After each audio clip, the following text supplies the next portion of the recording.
La pandémie a fait évoluer l'environnement de travail. La prise de conscience des enjeux climatiques et sociaux est devenue beaucoup plus importante. Eh bien, dans les écoles, est-ce que c'est le bon endroit pour parler de ces sujets de RSE et de sa dimension sociale?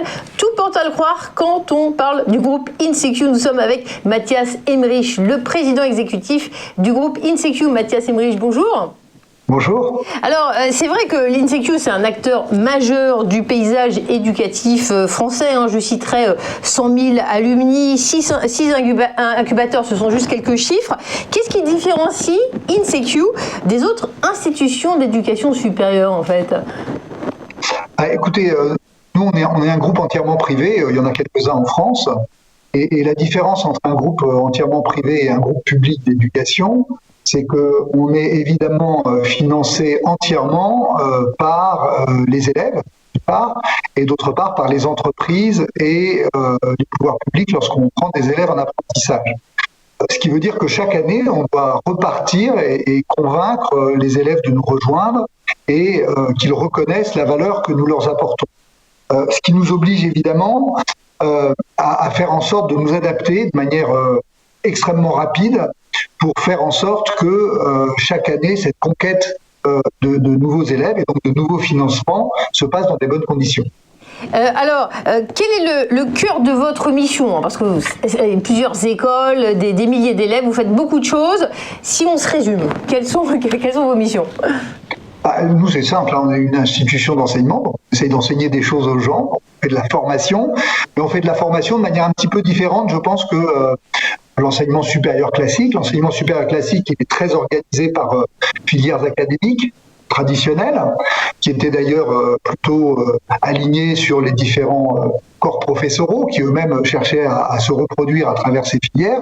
Nous, on est très orienté vers l'entreprise, on est très orienté vers l'employabilité de nos élèves, et on est très à l'écoute du marché et on change en permanence nos programmes chaque année pour essayer de coller au mieux à l'évolution du monde de l'entreprise pour assurer l'employabilité des élèves.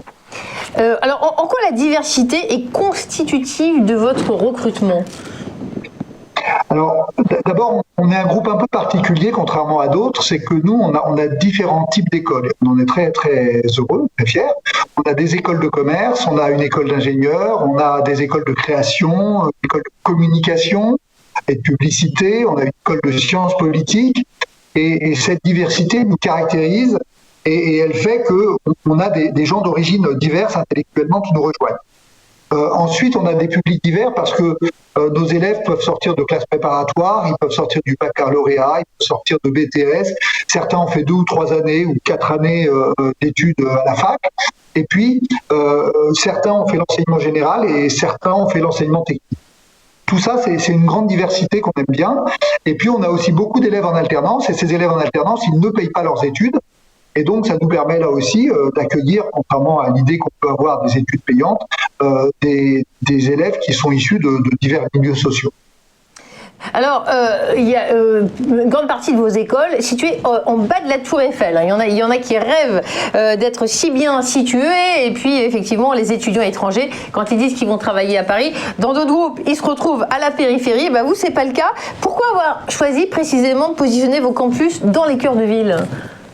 Parce qu'on pense que c'est important d'offrir une expérience étudiante qui soit une expérience étudiante riche, proche d'ailleurs des entreprises qui les environnent, dans lesquelles nos étudiants passent du temps, évidemment, pendant leur scolarité, et puis aussi au contact du milieu environnement, des commerces, d'avoir des relations aussi avec les acteurs institutionnels, avec les mairies, avec les associations, et leur permettre, du fait de cette centralité, d'avoir un impact sur leur environnement et de ne pas être dans une zone artisanale au fin fond d'une banlieue inaccessible.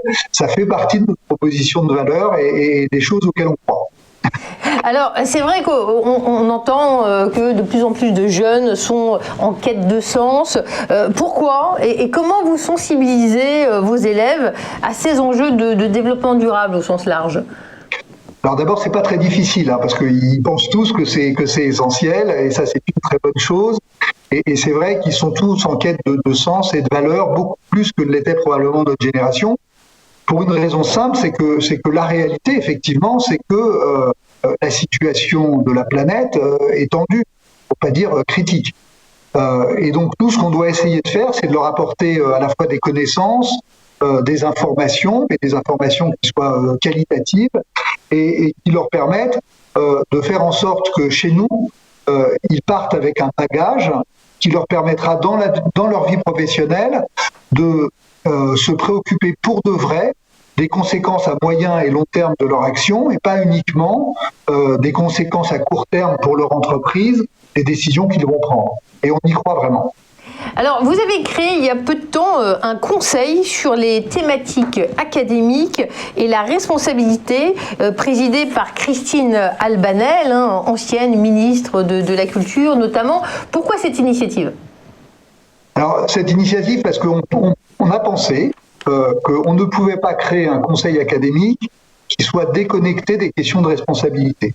On prend les choses tellement au sérieux qu'on se dit finalement l'angle dans lequel les gens qui vont nous accompagner, qui sont d'origine d'ailleurs très diverses. Vous avez cité Christine Albanel, mais on a des enseignants, on a des chercheurs, on a des entrepreneurs, oui, on a des acteurs. J'ai vu qu'il y a Isolis Coste, fondatrice de Numberly, Bruno Humbert, cofondateur de La Ruche, Julien Brocard, éditeur de Que sais-je, Fatala Sejmassi, qui est secrétaire général de l'Union pour la Méditerranée. Je vous rends la parole, mais c'était pour préciser effectivement ce beau panel. Donc tous ces gens doivent nous accompagner sur comment orienter académiquement notre groupe, qui est complexe parce qu'on a plus d'une douzaine d'écoles, donc c'est évidemment délicat. Et en même temps, en ayant bien au cœur de la préoccupation ces questions de responsabilité, parce que nous pensons que pour répondre à l'attente des élèves dont on a parlé précédemment, il est important que la responsabilité soit au cœur de nos orientations académiques. Tout porte à croire quand on vous écoute que vous formez dans vos écoles, vous accompagnez les élèves pour construire leur réussite et pas seulement la réussite financière.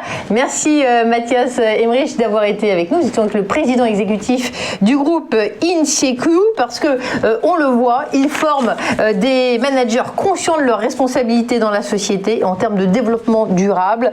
Eh bien, ils sont à même de faire bouger les lignes dans l'entreprise comme Mathias Emmerich le fait dans l'éducation. Merci à vous.